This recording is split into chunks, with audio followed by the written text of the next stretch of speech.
Hello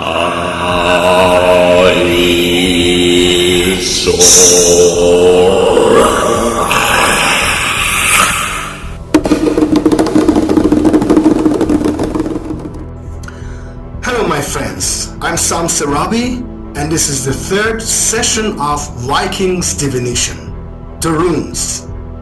Today I want to talk about making and caring for your own runes, but before watching the rest of this video, please subscribe and like my post. As you see, there are rune signs on my whiteboard. Each sign of runes has got its own divination power. But if you want to get to know the runes, it is important that you create your own rune set rather than buying one ready-made from outside. This takes time and energy, but it gives you a much more intimate relationship with the runes. The two materials from which runes are commonly made are wood and stone, although other materials such as crystals, glass, beads or clay can also be used. Now let's see.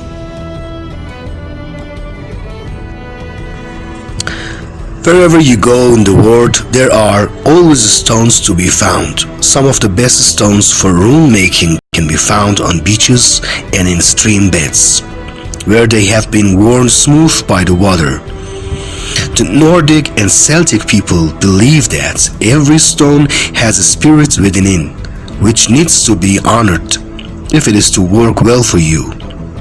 So it is important to leave a small offering at any place where you take something from creation. The traditional offering is sea salt, as it is said to be formed by the fusion of the four primal elements: earth, air, fire and water.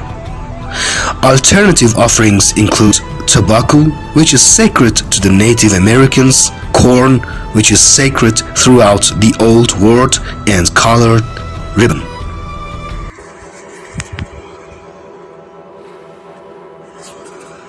You will need to cut a branch from a living tree to make your rune set.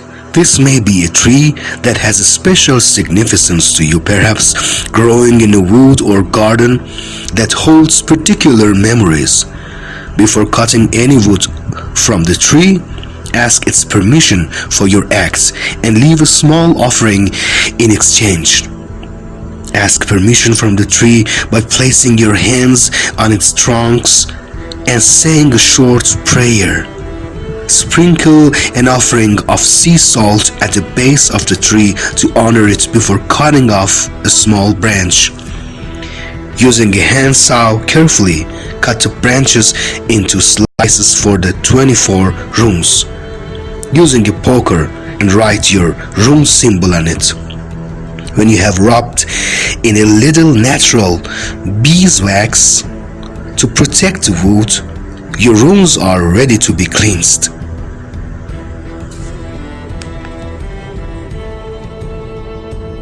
Okay, when you have finished making your set of runes, it is important to cleanse them spiritually.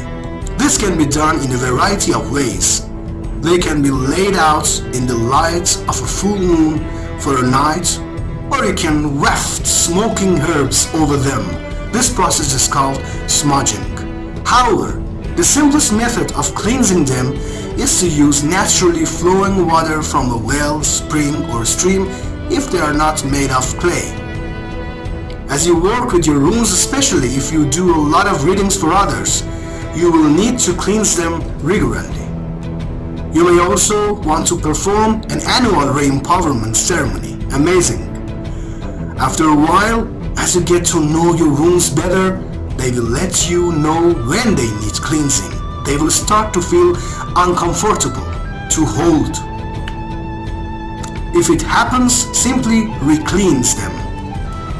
If your runes have been locked away for any period of time, you will need to re-energize them with the energies of the sun and moon by laying them outside for 24 hours.